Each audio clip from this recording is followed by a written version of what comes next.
Alright, hi everyone, welcome back to Final Fantasy XIII. For better or worse, I am still here. Oh, don't sound so depressed. Anyway, you can see here, this is the initial loading screen, and there's some plot going on down there at the bottom. You guys did catch all this, right? You guys watched the last Yeah, videos? you're able to follow along. Sure, but yeah, what you're seeing here is the plot of Final Fantasy XIII as interpreted by the writers of Final Fantasy XIII, which, if nothing else, gives us a fascinating insight into how seriously they take themselves. Which is to say, extremely seriously. So, like, now that we're actually out of the start of this, it seems like a good time to point out how much we actually don't know and how much they aren't telling us. Most people won't even live long enough to die on Pulse. Like Pulse. We don't know what to deal with Pulse, why they're all so scared of it. But here's the punchline. We would know if we'd been reading the data log. How about that? Yeah, that's one of the worst things about this, is that they shove a lot of little details in the data logs, which means that if you don't read them, you will have absolutely no idea what's going on. And yet, when they try to get all subtle, like trying to intimate that the government is totally evil, they do it with all the subtlety of a sledgehammer. So, you knew this was gonna happen? I'm chalking this up to Final Fantasy XIII. Was PSICOM. Private Sanctum troops, not the Guardian Corps. Oh, well, suddenly we have the Guardian Corps, which are totally different from PSICOM. Yep. Soldiers are soldiers, aren't they? We understand that. I know who Guardian Corps are, do you? And their lessee are enemies of the state. Tell a soldier to kill an enemy, and you really think it's gonna matter what uniform he's wearing? But again, with the made-up words. Couldn't shoot. Got himself shot instead. What does that even mean, Lightning? Did he recognize you or something? How about you? I know. Clearly he recognised that they were supposed to be purged. That's why he tried to kill them. Fine. Forget I asked. Yeah, remember, Lightning is stoic and badass, and Saz is polite and lovable. Well, but first we have a surprise boss fight. Well, it's Final Fantasy XIII. Another battle is pretty much the order of the day. There's really not a whole lot special about this guy. I don't know. Have you ever noticed how both of us have gone into LPs where we just can't seem to get away from Myrmidons? Ha ha ha. Okay. I'm sorry. Wait. Okay, you know what? Never mind. Alright, at any rate, this is... yeah. Another fight. You do have to heal yourself, so it is a step up, so it is a small step up, if nothing else. Yeah. Although not that healing yourself is much of a challenge. Like, how many potions do we have? We had 32 at the start of this battle. I know. Don't worry. We'll make it. I don't know how we managed to pull through. But there you go. Yeah.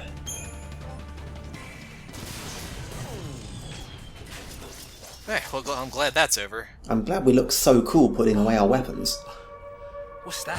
No, we can't see what Saz is pointing at. That's not because there's no in-game model, but according to Square Enix lore, we have to see it in a cutscene before we get to see it in-game. Fascinating trivia. But it's true. Of course, none of that will help us know what the hell this thing is. Well, I mean, if we had been reading the data logs, we might know what it is. Maybe. Well, we know what it's called. Oh, well, I mean, if that's the definition we're using, then... I guess. Well, we know what Fal'Cie and l'Cie are called. God, I hate actually saying them. Do you know what we wouldn't know? We wouldn't know who the hell Sarah is. Or why Snow cares about her. The post-Fal'Cie. Although I guess we could infer that she's a Pulse Fal'Cie? I don't know. That was a joke.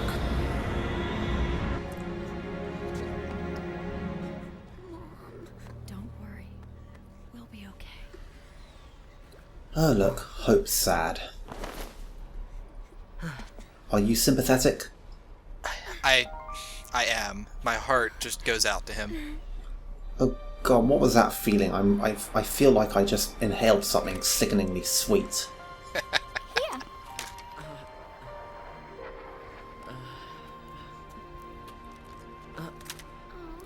Oh dear god. I'm starting to think that Hope might have a bit of a mommy problem. Face it later. Little bit.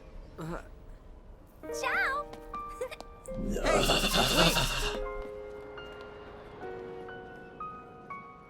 But Fidel, are you implying you would not You said it made be you happy when I was so small. happy and chipper in a war zone? But really, I was afraid.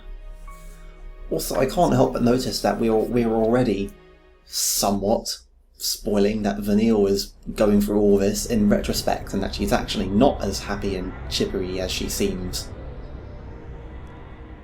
You know, because that's a well-executed development and everything. Whoa. Let's not spoil the identity of our mysterious narrator. Oh dear, forget I said anything. We better go back and bleep it out. Time to jump. Wait, what?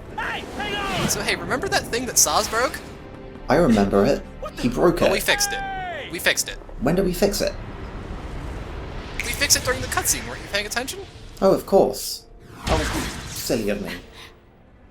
Damn. She can do it, so can we. Oh, Saz has one too.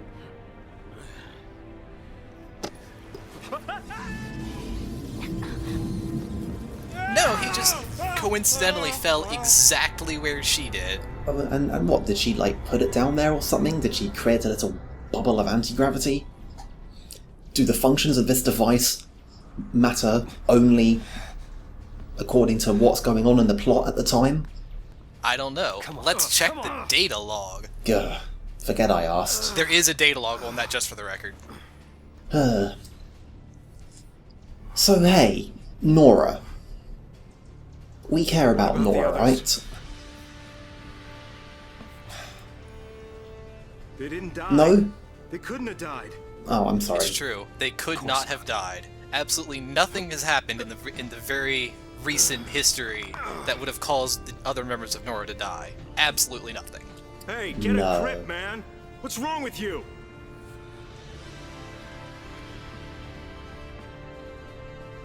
Get him home. Get who home?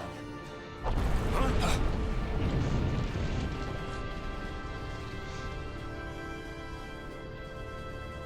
Toss me that. Catch.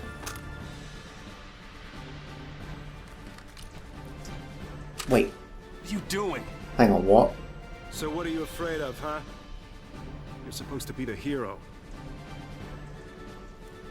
LOL, just kidding.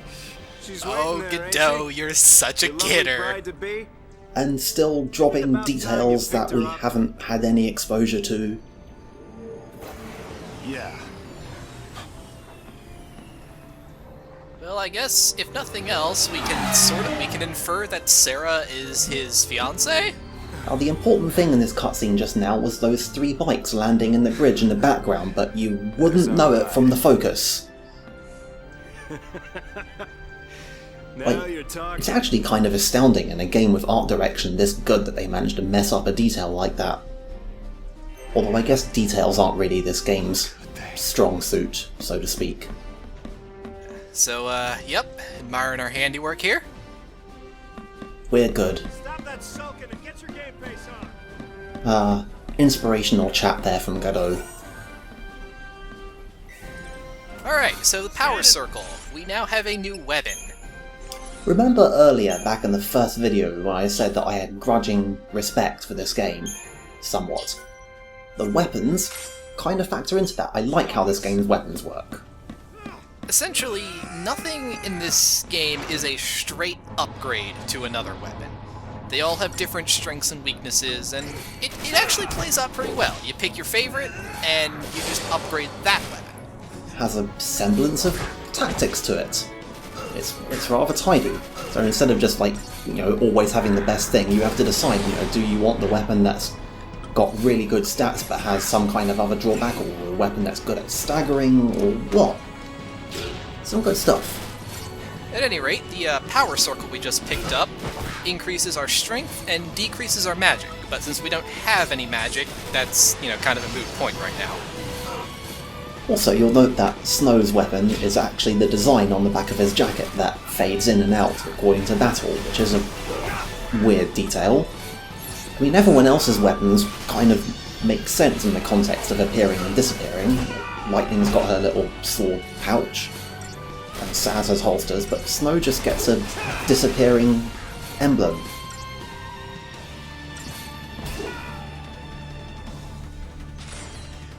Anyway, much later we'll get to talk about how Final Fantasy XIII's weapon system comically undermines itself.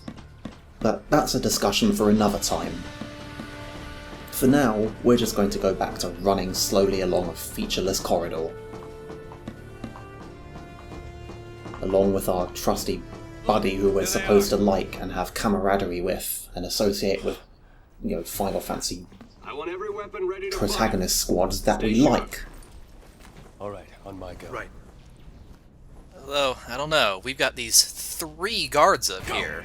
I mean, phew, that's hard stuff.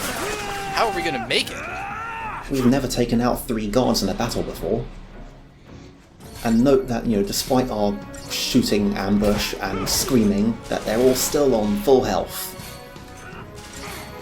Whoa, whoa, whoa, whoa, whoa, let's not get too crazy now.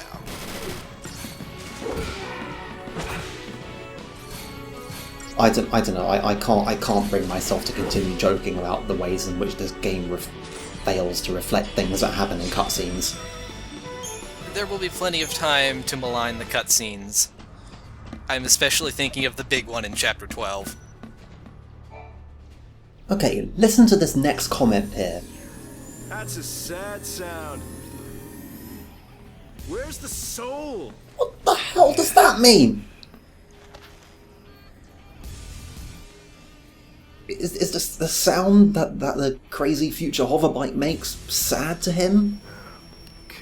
Hey, Godot. Didn't you hear him? Yeah? It's got no You soul. don't know who you've got to save. You just Anyway, protect those them who all, lack the right? mental faculties to follow the final detail or the finer details of this game's plot Something on your mind? might think that Snow is just chatting random shit here, but, you know, if you've been paying attention, you'd know that he's talking about how much he's agonizing over the last words of that one woman who died, and wondering who she was referring to. You morons. Alright, I'm gonna come to bat for him for just a second here. When he saw Hope's mother, Hope was still cloaked. So he has no idea who her son is. Oh, yeah. I'm calling him a total idiot, I'm just saying that he's randomly saying these things in the middle of nowhere in a poorly worded cutscene with no flow. Oh, I'm totally behind you on that one. Okay, good. As long as we're in agreement on some things. Hey, it's us. It's us. Don't shoot. Oh, good, the gang's all back together. Oh man, it's almost like they didn't almost just die about half an hour ago. Oh boy. And almost as if that wasn't our fault in the first place. Hey, Snow! You made it! I'm sure one of them's gonna bring that up, So, Hey. you right? managed to use that thing? I think I'm done. You're done when we are. Ow! What's it? They're talking about Maki being a child, sort of. Speaking of child, sort of. Something to tell him? Yeah. All right then. Oh, Hope's got something really important to say. I wonder if any of our viewers would be surprised if I told them that these two turn out to be the most annoying characters in the game. With the possible exception of Snow. I don't know, I think we got the Holy Trinity's here. Everyone safe? The army's no match for NORA. The kids? All accounted for. Okay. You know, earlier I complained about NORA not having any personality, but Now that they actually start trying to show their personality, I find myself regretting making that judgment.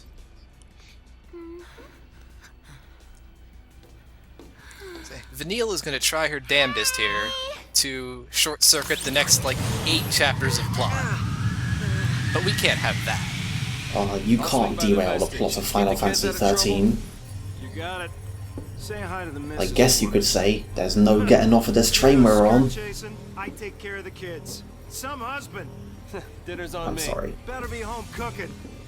When's the wedding, lover boy?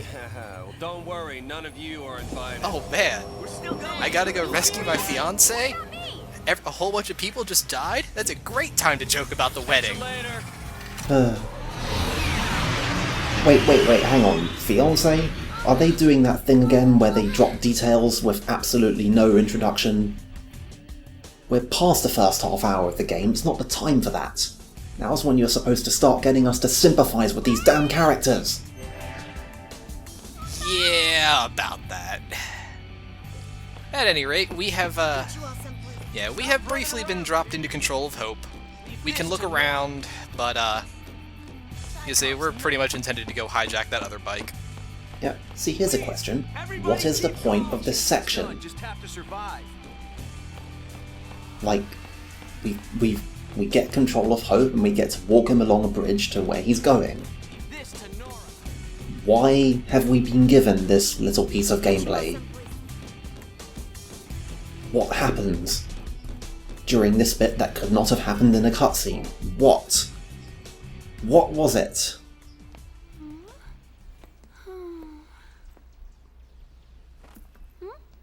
You okay? I want to tell him. It's just that...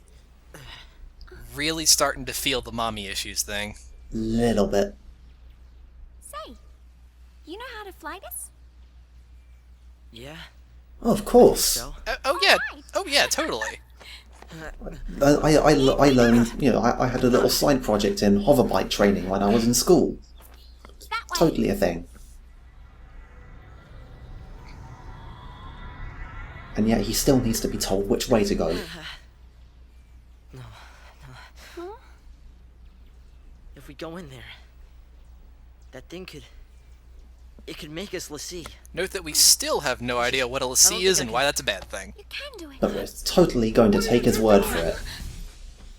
Here we go! And note how it took Gado that long to notice that some people had gone and stolen their hoverbike. Well, I say their hoverbike.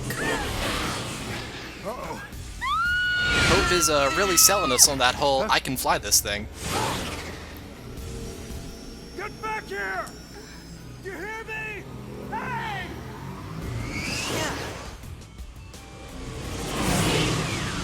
The pulse fal'Cie. It held our future.